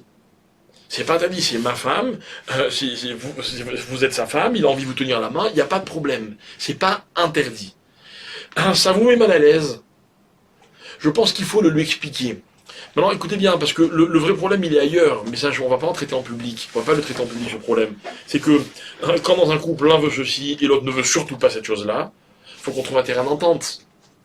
Je peux pas forcer mon conjoint, je peux pas non plus toujours lui refuser. Donc il faut trouver un terrain d'entente. Mais là, le problème, il n'est pas dans la tsniout. Il est dans un dialogue qu'il faut absolument établir. Ok? Donc, resituons dans le sujet. Est-ce qu'il y a un problème de tsniout? Quand ça reste quelque chose, on va dire, de discret, de ne pas exagérer, ça pose pas problème de tsniout. Est-ce que c'est nécessaire? Alors ça dépend. Si pour le mari, c'est nécessaire, il y a des maris ou des femmes qui aiment ce contact physique, qui sont tactiles. Dans les mesures où ils respectent la halakha, ça pose absolument aucun problème. Est-ce que c'est sain de le montrer aux autres? Encore une fois, je ne suis pas de ceux qui prétendent qu'on doit absolument cacher ses sentiments, qu'un homme et une femme ne doivent surtout pas faire ceci ou cela, même pas devant les enfants, même pas. Je suis pas de ceux qui pensent de façon aussi catégorique. D'un autre côté, est-ce que c'est nécessaire de montrer? C'est pas nécessaire. Et de façon générale, quand c'est pas nécessaire de montrer, ben il vaut mieux cacher. Alors encore une fois, si pour votre mari c'est important et qu'il en a envie, c'est bien de ne pas lui refuser toujours. D'accord, à moins que vous lui expliquiez clairement pourquoi ça vous dérange, et qu'il comprenne que c'est pas un refus ou une espèce de fuite ou une espèce d'éloignement. Alors, je pense que le problème c'est surtout là qui se Dans l'effet inverse. Voilà, exactement. La question de Jérémy. Je remarque que dans les vidéos Torah Box, on ne voit pas tout le temps des femmes. Je trouve ça consternant. Donc c'est pareil, c'est toujours la même chose. D'abord, il faut savoir que si je comprends bien, je crois qu'il y a des Vidéos, des fois ça dépend. Des vidéos humoristiques, des vidéos explicatives, où très souvent les acteurs ne sont que des femmes et volontairement, les acteurs ne sont que des hommes et volontairement de la part des responsables et des rabbinim de Torah Box, il n'y a pas cette volonté d'afficher des femmes publiquement sur les vidéos. Regardez, Quand il n'y a pas besoin. Voilà, il ne faut pas se voiler la face. Il ne faut pas se voiler la face. C'est vrai que dans certains milieux orthodoxes, on est contre le fait de montrer les femmes. Maintenant, c'est pas parce que dans la société, cette idée, elle est pas partagée, que le monde orthodoxe doit absolument s'adapter et changer ses convictions. Oui, c'est vrai, Torah Box, justement, je trouve que le génie de Torah Box, c'est quoi? C'est d'être un vecteur dirigé par des principes qui sont vraiment orthodoxes et rigoureux au niveau de la halakha, tout en s'adressant à un public qui est très ouvert, à toutes sortes de publics. Mais si ça vous dérange que eux n'aient pas envie de montrer des femmes, je comprends pas. Moi je me suis jamais insurgé contre le fait que d'autres montrent des femmes. Si ça me dérange, j'y vais pas. Ça me dérange pas, j'y vais. Mais maintenant, si vous me demandez le pourquoi du comment, voilà, vous comprenez, si le ton de la question il est, voilà, j'aimerais comprendre, alors je vous explique. Sachez que dans la race, c'est vrai, que, et là on revient à notre premier problème, à l'origine du problème de la tsniout, c'est vrai que dans la race on considère que c'est pas valorisant pour une femme d'être, exposée aux de tous les hommes. Pourquoi? Ça fait 1 heure et quelques que je l'explique. Ok, j'espère avoir été compris. Et je vous demande encore une fois de respecter le comportement et les habitudes de tel ou tel public. On vous demande pas, on demande pas à tout le monde de faire comme ceci ou comme cela. Ok, on va pas, dans notre religion à nous, mettre au banc de la société une femme qui se comporte comme ceci ou comme cela. Elle est libre, elle a droit, c'est pas toujours en contradiction avec la halakha, etc., etc. Donc au contraire, je pense qu'on respecte, qu'on accepte, etc. Maintenant, dans les milieux orthodoxes, est-ce qu'ils sont obligés d'adopter le mode de vie qui se fait ailleurs? Sincèrement, je crois pas. Je crois pas. Maintenant, si Torah Box était un site exclusivement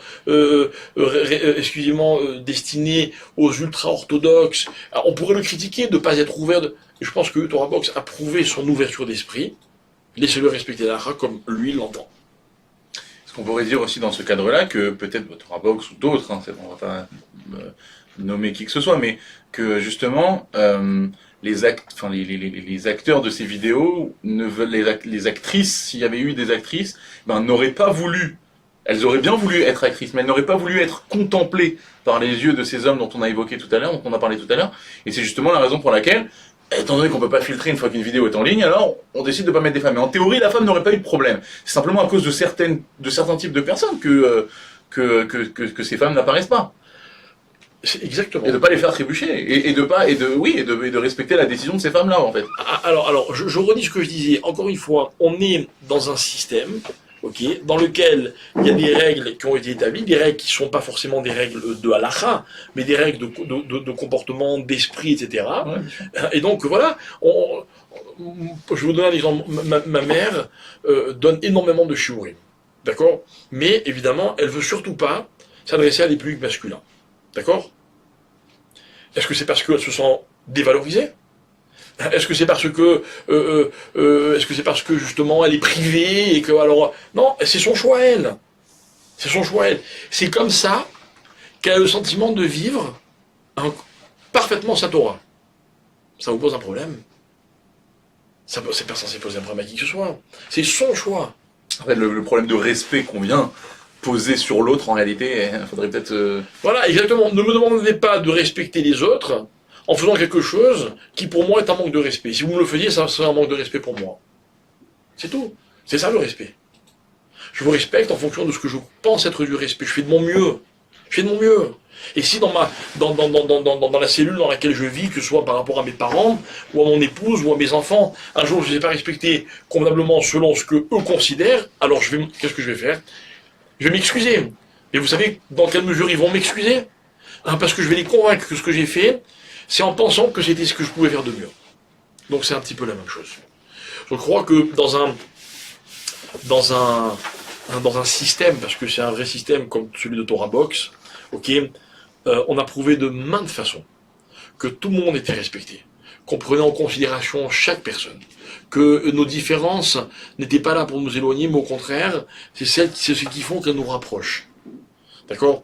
Et que notre volonté est vraiment de respecter de la meilleure façon possible. Mais encore une fois, selon notre point de vue. Vu comme ça, personne n'a à se sentir pas respecté. Voilà pourquoi on est capable de bien s'entendre. Alors justement, vous parlez de respect, il y a beaucoup de personnes qui, lorsqu'elles viennent en vacances à Jérusalem ou dans d'autres quartiers religieux, dans d'autres villes, elles s'insurgent de ne pas pouvoir s'habiller comme elles le souhaitent dans ces quartiers. Et on retrouve souvent des pancartes en disant merci de respecter nos quartiers en venant habillés avec une tenue vestimentaire décente. Alors, est-ce que justement là aussi, on n'aurait pas justement un manque de respect de la part de ces personnes qui ne voudraient pas s'adapter entre guillemets aux indigènes, aux personnes qui résideraient dans ces locaux, dans ces quartiers-là, et non pas justement leur reprocher à eux un manque de respect envers elles, de ne pas les accepter telles qu'elles seraient. Vous savez, un jour j'ai eu une discussion avec une dame à propos de la tête couverte dans les synagogues. D'accord? Et j'exprimais le fait que j'étais un peu étonné qu'en venant dans une synagogue, on puisse vouloir imposer ses propres lois, ses propres règles, alors que dans un endroit comme une synagogue, il y a des règles à respecter. Et j'ai donné un seul argument. J'ai dit, je vais chez Dieu. C'est pas normal que chez lui, je le respecte comme lui, il a envie que je le respecte. Et c'est vrai que, par exemple, moi, j'ai grandi dans la maison d'un rabbin, que vous connaissez peut-être tous, ok, je me rappelle que très souvent, il y avait des gens qui n'osaient pas rentrer parce qu'il n'y avait pas de kippa. Ils restaient dehors. Et ils me disaient, tu comprends, je vais chez les grands rabbins, ça se fait pas d'aller sans kippa. Et moi, j'étais mes copains, viens, non, ça se fait pas, ça se fait pas. Ok? Et finalement, j'aimais cette approche. J'aimais cette approche. Pourquoi? Parce que quand vous invitez quelqu'un chez vous, vous attendez qu'il respecte vos us et coutumes. D'accord? Qu'il se comporte comme vous avez envie qu'on se comporte chez vous à la maison. Alors, c'est un petit peu partout la même chose. Ok, quand vous allez dans certains pays où on est extrémiste dans d'autres domaines, vous gardez bien de provoquer qui que ce soit. Parce que vous considérez qu'il peut y avoir des retombées et vous trouvez ça normal. Ou bien vous respectez tout simplement leur façon de vivre. Non, mais attention. Mais dès qu'il s'agit après forcément... Mais je ne veux pas que nous on soit respecté par la peur. Alors, là-dessus, j'en profite pour dire comme ça. Que dans certains quartiers où lorsqu'une femme rentre et qu'elle est habillée d'une certaine façon, on soit agressif et qui puisse être agressif physiquement, alors là je m'insurge. Ok? Chez nous, la violence, elle n'a pas lieu d'être. Au contraire, on explique à une personne. Et à ce moment-là, c'est comme ça qu'on peut s'entendre dans tous les cas.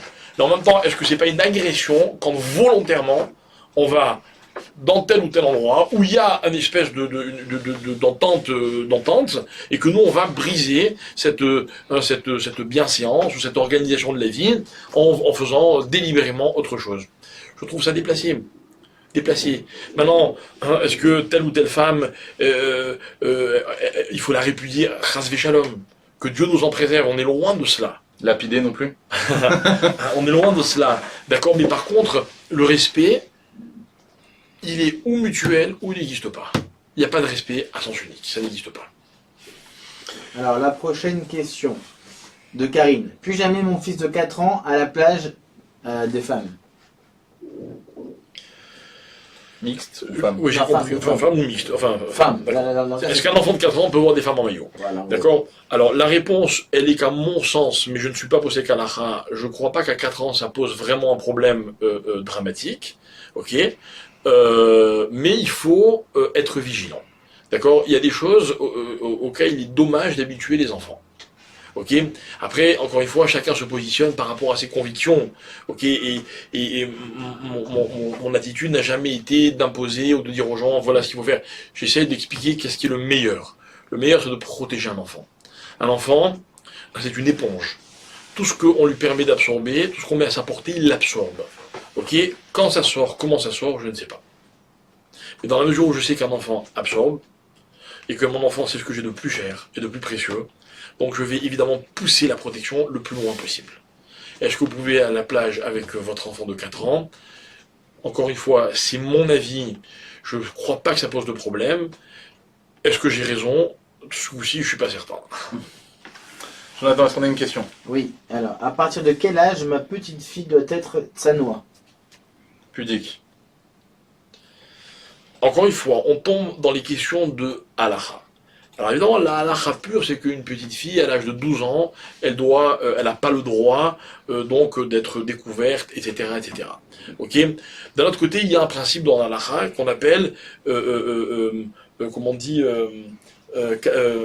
katan chez égal et gil chinour. C'est-à-dire qu'un enfant, même quand il est encore katan, donc il a moins de 12 ans pour une fille, moins de 13 ans pour un garçon, il a plutôt, lui n'a pas d'obligation, mais nous avons des obligations par rapport à lui. Ok, maintenant, dans la plupart des foyers, donc la plupart des parents sont très fiers quand un enfant, avant l'âge des obligations, il est capable de faire telle ou telle chose. Et on adore à la synagogue donner un enfant à faire l'haftara avant qu'il soit bar mitzvah, ou bien faire participer une petite fille au moment où la maman allume les bougies, ou la faire participer quand on fait la chala, ou toute autre mitzvah. Encore une fois, il faut jouer le jeu ou complètement, ou alors on n'est pas cohérent. Mais c'est-à-dire que si moi j'enseigne à mes enfants certaines choses, ok, et que d'un autre côté je suis très très très souple sur d'autres choses, alors qu'ils sont en âge de comprendre la gravité et l'importance des choses, je les propulse dans une contradiction qui peut poser problème un jour. Voilà quelle est mon obligation. Que mon enfant ressente la clarté des choses. Je dois être clair dans mon éducation. Je n'ai pas le droit à l'erreur quand il s'agit de contradiction. Le problème de la tsniout est un vrai problème par rapport à la contradiction. On a malheureusement tendance, et on a envie d'être beaucoup plus souple dans ce domaine que dans d'autres domaines. Encore une fois, je ne suis pas posek halakha, mais je m'efforce de prévenir les gens. Il faut être vigilant. Les conséquences peuvent être difficiles et compliquées pour un enfant. La prochaine question de Léa. Je trouve ça compliqué. Je viens de finir mon Master 2 et j'ai commencé à travailler dans une très grosse boîte où il y a beaucoup d'hommes. Et je dois travailler avec eux en équipe. Si je vous écoute, je ne dois pas travailler dans cette entreprise. Avec. Non, franchement. Non, franchement.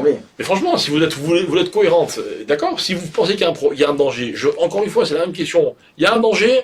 Oui, protégez-vous. Il n'y a pas de danger. Il n'y a pas de danger. Tout le monde peut se donner sa réponse. Mais voilà, c'est vous qui savez répondre à cette question. C'est vous qui savez s'il y a un danger ou pas. D'accord? Maintenant, moi, vous voulez mon avis personnel, il y a un danger. Il y a un danger.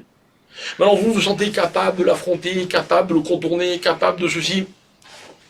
Alors, dans ces cas-là, il n'y a pas de question. Un apotropos l'ariot, non?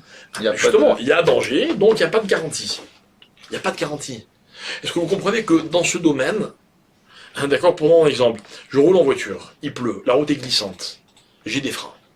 Je ralentis, je vais doucement, je fais très attention, je ne glisse pas.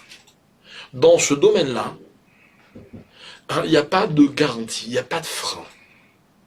Nous, ce qu'on fait, ce qu'on nous enseigne dans la halakha, c'est quoi? C'est qu'on nous empêche d'accélérer. Mais quelqu'un qui accélère, il faut qu'il sache qu'il n'a pas de frein. Il y a un danger, contre ce danger, il n'y a pas de barrière. Maintenant, si vous êtes quelqu'un qui a beaucoup de caractère, si vous êtes quelqu'un qui sait beaucoup vous faire respecter, que vous craignez rien, attention, ça n'a rien à voir avec la personnalité. J'ai connu des gens qui avaient beaucoup de personnalité et qui étaient très souvent en situation de faiblesse dans ces circonstances-là, hommes-femmes. Je parle de femmes. Par exemple, je connais des jeunes filles, d'accord, je pense à une ou deux jeunes filles que je connais, qui sont des élèves à moi, et qui sont plusieurs fois venues se plaindre qu'elles ont été agressées, pas physiquement, mais verbalement, ou d'une façon ou d'une autre. Et j'en connais une notamment qui s'est arrivée plusieurs fois. Et je me suis toujours demandé, mais enfin, mais pourquoi elle, ça lui est arrivé plusieurs fois, alors qu'il y a tellement de jeunes filles ou de femmes à qui c'est jamais arrivé? Vous devez vous connaître. Mademoiselle, vous qui travaillez dans cette entreprise, moi je suis là pour attirer votre attention sur le danger. Ok? Éviter le danger, c'est de se préserver et de ne pas travailler là-bas. Ok? Maintenant, si vous savez faire face au danger, il n'y a pas de problème. Mais assumez vos responsabilités. Voilà. Encore une fois, je reviens sur mon idée. La latinoute, c'est beaucoup d'honnêteté. C'est beaucoup de clairvoyance. C'est pour ça que j'ai pas honte de dire que les hommes ont des travers, que les femmes ont des travers, et qu'on doit toujours prendre en compte tous ces éléments. Ce n'est pas dégradant. Je dévalorise personne. Je ne manque de respect à personne. Je suis réaliste. En étant réaliste, je sais, j'apprends à me protéger de certains dangers, et à en affronter d'autres. On affronte tous des dangers. Tous. Mais on essaie au maximum de prendre des risques calculés. Donc pour une femme, c'est un peu compliqué de faire un métier à carrière, quoi. Mais encore une fois, ça dépend du contexte. Voilà, encore une fois, je veux pas faire de généralité. Il y a toujours des hommes dans une Oui, mais comme a dit le Rav, ça dépend du nombre d'hommes, ça dépend de comment la personne arrive à affronter ça. C'est pas catégorique. Imaginons quelqu'un, une femme qui travaille dans un milieu où, par exemple, il y a des règles très très strictes sur les relations hommes et femmes. Ça existe, pas seulement dans le monde juif, orthodoxe, même dans le monde complètement profane, où justement on a eu beaucoup d'incidents, etc. Aujourd'hui, c'est très à la mode d'en parler. Donc on préserve, on verrouille, on fait attention, on n'autorise pas tel ou tel comportement. Ben, il n'y a pas de problème. Si vous êtes quelqu'un dont la tête est bien faite, ok, vous savez quelle est votre place, vous savez dans votre vie qu'est-ce qui est important, quels sont vos objectifs, vous savez que vous ne flancherez pas et que vous ne ferez flancher personne. Alors ces trucs, après tout, c'est pas quelque chose de fou, c'est pas quelque chose de marginal. Les juifs orthodoxes ou la Torah, on n'est pas en train de parler de quelque chose de fou. Il suffit d'ouvrir les journaux non juifs de toutes les sociétés en Europe, en France, aux États-Unis, etc. Ben, les plus grandes personnalités aujourd'hui du cinéma, de la politique ou autre, ben, sont confrontées à ces problèmes-là. Ouais. Donc on n'est pas en train d'inventer quelque chose de c'est curieux de voir que souvent ce sont les hommes qui ont été exposés, si je puis dire, aux plus belles femmes et aux femmes les plus séduisantes, d'accord, qui ont eu le plus de mal à se contrôler dans ce genre de situation. C'est quand même curieux, quoi. Enfin, il faut prendre la graine. Il faut tirer les leçons de ce que les journaux adorent nous raconter, mais la bonne leçon, pas la mauvaise. Alors la question de attendez, 30 secondes, tac, de Rava sur le chat de TorahBox. Shalom Rav, j'ai fait échouer il y a 3 ans et la question de se couvrir la tête une fois marié se pose. Personne dans ma famille ne l'a jamais fait et je pense que cela va être très difficile pour moi, même si je ne vois pas ne pas le faire. Adopter une attitude progressive ou bien me couvrir la tête directement une fois marié. Alors, d'abord madame, bravo pour votre question, elle est courageuse et c'est bien que vous réalisiez de l'importance des enjeux. Et je voudrais vous raconter une histoire qu'on m'a racontée il y a quelques jours. C'est l'histoire d'une dame, maintenant qui est décédée, ok, et il y a peut-être, l'histoire elle remonte à il y a peut-être 50 ans, peut-être plus, je sais pas. Et cette dame, une bonne juive séfarade d'Afrique du Nord, respectueuse des traditions, etc., mais pas de toutes les halakhot. Et voilà qu'un jour, elle décide, elle a très envie de se couvrir la tête. Et son mari y est catégoriquement opposé. Et cette femme, donc c'est sa fille qui me l'a raconté parce qu'elle partageait cette histoire avec sa fille, elle a trouvé une solution. Elle n'a pas imposé à son mari la tête couverte. Voilà ce qu'elle a fait, donc elle ne se l'est pas imposée. C'est pour ça que vous l'adaptez après à la personne qui pose la question, c'est peut-être vous-même. Elle a joué avec la coquetterie. Et puis un jour, elle sort en foulard. Et son mari dit, qu'est-ce que ce foulard? Il dit, non, mais tu trouves pas qu'il a sorti à ma tenue, n'est-ce pas qu'il est très beau? Et le mari dit, oui, c'est vrai, il est très joli. Le lendemain, elle sort la tête découverte. 3 jours après, elle met une perruque. Son mari dit, c'est quoi cette perruque? Donc à l'époque, elle avait une perruque il y a très très longtemps. Et non, j'ai les cheveux très sales, et donc j'avais pas envie de faire un brushing ou je sais pas quoi. J'ai mis une perruque, n'est-ce pas que c'est plus élégant? Ah oui, c'est vrai, c'est élégant. Puis quelques jours, sans rien. Et puis quelques jours après, elle met une perruque avec un foulard assorti à la tenue, et il lui a fallu des mois.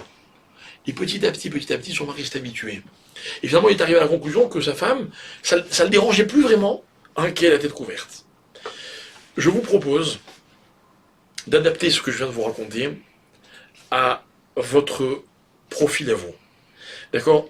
Attention, d'un côté, faire les choses de façon catégorique et tranchée, c'est pas toujours évident. Ça dépend des personnes en fait. D'un autre côté, quand on les fait trop progressivement, on court aussi des risques. Moi, je vous propose d'avoir la sagesse de savoir vous fixer un objectif et de vous donner le temps et les moyens de l'atteindre. Mais votre objectif doit être clair. Si ce que vous voulez, c'est bien défini, c'est bien déterminé, si Dieu veut, vous y arriverez. Donnez-vous les moyens d'y arriver. Si vous connaissez, vous savez, il y a des gens, quand ils arrêtent de fumer, c'est du jour au lendemain. Et ils arrivent, ça marche. Et ils vous disent, si j'avais arrêté progressivement, ça n'aurait jamais marché. Et vous avez des gens, c'est le contraire. Ils vous disent, non, j'ai arrêté progressivement, je me suis autorisé une cigarette de temps en temps, une ceci, celle du samedi soir, je ne pouvais pas m'en passer. Petit à petit, et ben aujourd'hui, ce ne sont plus des fumeurs. Ce ne sont plus des fumeurs. C'est vous qui vous connaissez. Mais ce que je veux dire, c'est qu'il n'y a pas de moyens qui soient pas bons. Il y a juste des objectifs qui sont mauvais ou qui n'existent pas. Si vous avez un bon objectif et que vous mettez en place une stratégie, vous y arriverez. Alors Cédric, vous parliez d'honnêteté avec soi-même. Je voulais juste faire part à nos auditeurs un témoignage qu'on a reçu, un match vraiment très très beau, d'une personne qui nous a appelé quelques jours après le live qu'on a fait avec Rav Twitou. Et on évoquait donc pas mal de points qu'on évoque maintenant sur la tsniout, de la part des jeunes filles, de la part des femmes, etc. Et des dangers qui encouraient quand cela n'était pas respecté. Et on a eu le témoignage d'une jeune fille qui, donc par ce monsieur, en pleurs, il m'a appelé personnellement en pleurs, pour remercier Torah Box, remercier le Rav Twitou, etc. Tout simplement parce que cette jeune fille a écouté ce cours et a pris conscience, justement, elle a eu cette honnêteté de savoir que elle ne s'habillait pas correctement, elle avait des relations avec des hommes un peu trop régulièrement, elle ne faisait pas Shabbat, etc. Elle a compris que plus rien n'était cohérent et elle a décidé de se reprendre en main et elle a décidé donc de faire une véritable teshuva. Voilà, moi j'ajouterais que plus que de gagner au niveau de la halacha, elle a gagné dans l'estime qu'elle aura de soi, parce qu'elle sera devenue elle-même. Et je crois que c'est le but de la halacha. Et voilà, et je crois que la tsniout, en fait, c'est mettre l'accent sur un danger. La différence qu'il y a entre l'être et le paraître. Voilà, et j'espère enfin, je souhaite que chacun soit honnête avec lui-même. Ce qui compte, c'est de paraître ou d'être. Et quand on a résolu ce problème, attention, il faut peut-être une vie entière pour le résoudre. Eh bien, la tsniout n'est plus un problème. Au contraire, c'est un indice. C'est un indice. Vous voyez, là j'ai été tsniout, là j'ai pas été tsniout. Pourtant ma garde-robe n'a pas changé. Mais là dans mes attitudes ceci, là j'ai cherché à cela. Alors, on va résoudre avec ça des problèmes, des images que l'on poste à droite à gauche, de la façon dont on s'habille, des règles de tsniout, mais des attitudes qu'on peut avoir, de la façon dont on parle entre hommes et femmes. Vous avez des hommes ou des femmes qui se parlent, c'est malsain. D'autres non, ça n'a pas jamais posé de problème. De se regarder ou de ne pas se regarder. Je pense que par là on peut arriver à des vraies définitions. C'est ce que je souhaite et je crois que c'est l'outil extraordinaire que représente la Torah et la Halacha, qui n'est pas du tout restrictif, mais au contraire, qui est valorisant pour la personne qui sait s'en servir, et qui sait s'identifier à elle. Avant de conclure, est-ce que Jonathan, on a encore une ou deux autres questions pour terminer? Encore deux questions. Comment fait-on pour aider les femmes? C'est la question de Joseph. Comment fait-on pour aider les femmes que l'on voit descendre dans leur tsniout et qui argumentent qu'elles ne sont pas suffisamment belles ou qu'elles ne se voient pas belles du tout? Comment faire pour les aider? Elles enlèvent leur foulard ou elles se mettent en pantalon, etc. Comment on peut faire pour les aider? Je trouve que dans une relation, l'une des pièces maîtresses de la relation entre un homme et sa femme, entre une femme et son mari, c'est de convaincre l'autre qu'il est beau. Vous savez, si une mère est capable de le faire avec son enfant, je pense sincèrement qu'un conjoint est capable de le faire avec l'autre. C'est-à-dire comme ça, on a tous besoin d'avoir un retour positif de l'image que l'on donne. Et si une femme, mais c'est valable pour un homme aussi, il régresse en tsniout dans tout le sens de tsniout qu'on a expliqué, c'est parce que quelque part il ne se sent pas assez valorisé. Donc il va chercher dans le regard des autres l'image qu'il veut que l'on perçoive. Mais lorsque, à l'intérieur d'une relation, on est comblé parce que le regard de l'autre, justement, il me valorise autant que j'en ai envie et besoin. Alors, j'ai plus besoin d'exposer. J'ai pas besoin de paraître, je suis. Je suis. Ce que je voudrais vous dire, c'est que même ceux qui paraissent pas beaux ou belles, sachez que vous l'êtes. Si vous en êtes convaincu, ben vous n'aurez pas besoin de paraître. Parce que paraître n'est que une pâle solution à un problème d'être. Un petit truc. On a encore une question? Non. Je crois que c'est terminé. Je vous laisse quelques mots pour conclure. Si j'ai bien retenu, vivons mieux, vivons cachés, Non. soyons soi-même. Voilà, soyons soi-même, exactement. Soyons Mais bon, ne soi-même. pas s'exposer non plus. Voilà. Prenons garde de ne pas montrer ce qui n'est pas vrai, mais au contraire de montrer ce qui est vrai. C'est ça la vraie tzniout. La vraie tzniout, c'est, je pense, la vraie beauté. Hein, on est beau à 20 ans, on est beau à 30 ans, on est beau à 40 ans, on est beau à 50 ans. Quand je dis beau, ça veut dire belle aussi. Et à tout âge et à tout moment de la vie, on a une beauté différente. Et le manque de tzniout, c'est souvent de vouloir afficher une beauté qui n'est pas réelle. Ok. Et quand au contraire quelqu'un est épanoui, quelqu'un est heureux, quelqu'un est bien dans sa peau, eh bien il va dégager une beauté qui, je pense, est une véritable beauté. Maintenant, les règles de la tzniout sont là pour nous aider à atteindre cet objectif. Akadosh Baruch Hu a créé le monde beau, il a créé la femme belle, il a créé l'homme beau différemment. Ok, il n'a jamais été question d'en les dire ou de rendre moche ce qui était beau. Au contraire, de replacer la beauté dans un vrai contexte.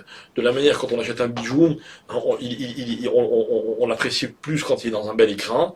Eh bien, la vraie beauté, c'est celle souvent qui est cachée. Si j'ai encore une petite minute, Oui. je voudrais conclure avec une histoire que mon père aimait beaucoup raconter, dont je ne me rappelle pas de la source, mais c'est une histoire qui est assez connue. C'est l'histoire d'un homme qui avait plusieurs filles. Et il avait dans sa salle à manger un meuble, et au-dessus du meuble, il y avait un magnifique écran. Et aucune de ses filles n'avait le droit d'ouvrir cet écran, sauf le jour de son mariage. Et voilà que chaque fille attendait impatiemment le jour de son mariage pour découvrir qu'est-ce que cet écran cachait. Alors l'histoire raconte celle de cette petite dernière, qui toute sa vie voit ses sœurs s'enfermer dans la chambre de leur père le jour de leur mariage, avec l'écran, et puis ressortir bouleversées de ce qu'elles avaient découvert dans cet écran, et puis elle attend, les années passent, et enfin son tour arrive, le jour de son mariage, elle est prête à aller vers la roupa, et son père lui dit, ben viens ma fille, je vais te montrer dans la chambre, elle sait de quoi il s'agit, elle attend, elle est impatiente, elle est fébrile, le père ferme la porte de la chambre et lui dit voilà ma fille, maintenant je t'autorise à ouvrir cet écran et tu vas enfin découvrir ce qu'il contient de merveilleux. Alors la fille s'approche de l'écran, elle ouvre et elle découvre dans cet écran un vulgaire petit caillou. Elle est étonnée et son père lui dit tu vois ma fille, c'est un peu ça, être une épouse ou être un mari. C'est donner envie à l'autre de découvrir ce qu'il y a à l'intérieur. Et ça n'a rien à voir avec ce que l'on peut montrer. Malheureusement, je crois que quand on montre exagérément, c'est que souvent on veut cacher ce qu'il y a de vrai et ce qu'il y a vraiment à l'intérieur. Et que, au contraire, quand on n'a pas besoin de trop exposer, de montrer exagérément, c'est parce qu'on sait que la vraie valeur, elle est à l'intérieur. Et on invite les autres à la découvrir, et c'est ce que je vous conseille. Apprenez à découvrir ce que les autres vous cachent. Ça a beaucoup plus de valeur que tout ce qu'ils peuvent vous montrer. Merci Truc, merci beaucoup. C'était un plaisir. Partagez. C'était passionnant. Je vous remercie à vous aussi de nous avoir suivis si nombreux ce soir, comme tous les dimanches soirs. Et je vous donne donc rendez-vous dimanche prochain à 17h heure française pour un prochain direct, afin que vous puissiez là aussi poser vos questions à notre invité de la semaine prochaine. Je crois que nous avons un autre live cette semaine, exceptionnellement à l'occasion de Lag BaOmer à Méron, mercredi soir. Donc ce mercredi soir, un direct en plein Méron, là où est enterré Rabbi Shimon Bar Yochai. Je vous souhaite d'ailleurs de passer une excellente fête de Lag BaOmer, pleine de joie. Rav Truc, merci encore pour ce remarquable cours que vous nous avez donné. Merci à vous, Merci. bravo pour tout ce que vous faites. Avec grand plaisir. Merci à vous tous. Je vous donne rendez-vous donc à la semaine prochaine. À très bientôt et à très vite sur Torah Box.